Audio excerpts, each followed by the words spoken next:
This is my student support system. Keep watching, keep learning. Hello, good morning. Welcome to today's class of supervision. In today's class, we will discuss about types of supervision and steps of supervision. This lecture is in English, and if you want to study in Hindi, just click on I button and you will get link of Hindi lecture. Or you can directly visit to channel My Student Support System. Types of supervision. Supervision is of two types, direct supervision and indirect supervision. Indirect supervision means we are directly observing the client.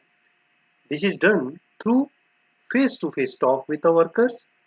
This can be experienced or exercised at the ward level in the hospital, primary health center, sub-center, or even in the community during home visits. The following considerations are essential in direct supervision. In direct supervision, you should take care of following points. Number one, do not lose temper or abuse the subordinate during supervision. Use democratic approach and avoid autocratic methods. Reprimand if necessary in private and do it promptly.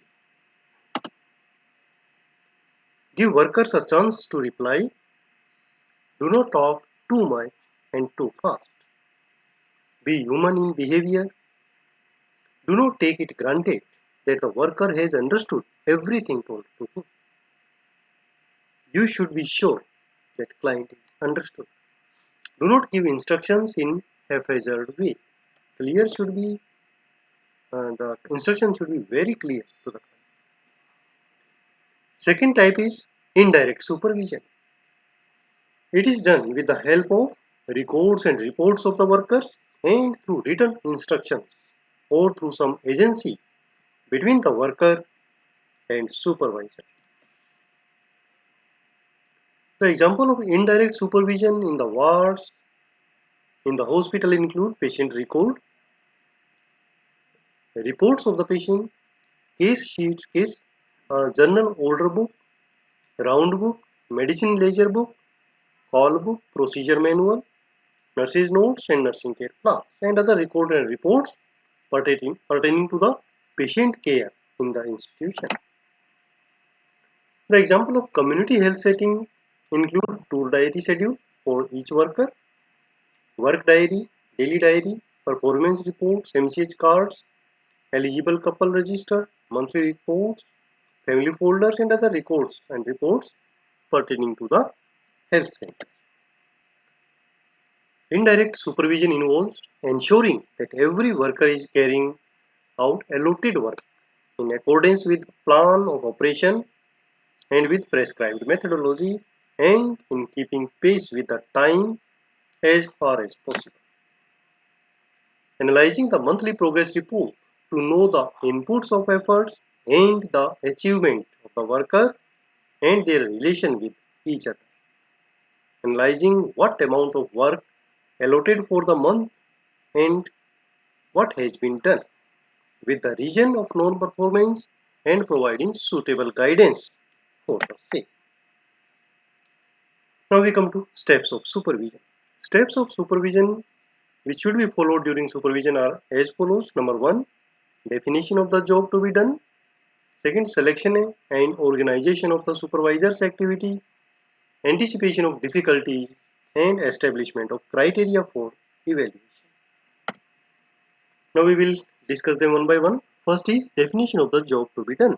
It refers that the supervisor should know his or her position clearly, whether he or she is in a line or staff position.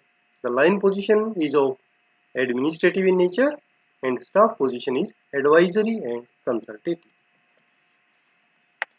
The definition of job requires understanding of the journal and specific objectives of the job. The supervisor should also be aware of the problems and needs of the community as well as qualifications, qualities and problems of the workers. Second is selection and organization of supervisor's activity.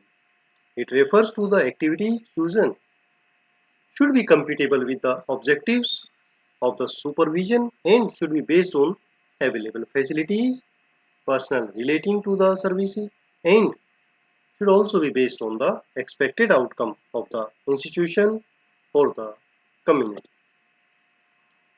Anticipation of difficulties. It means anticipating the difficulties according to the type of job, like service problems, administrative difficulties, and personal factors such as resource availability, poor relations, emergency tasks, and other related problems. In final step, establishment of criteria for evaluation. Evaluation refers to determining as to what extent the program has met the goals or objectives according to the plan.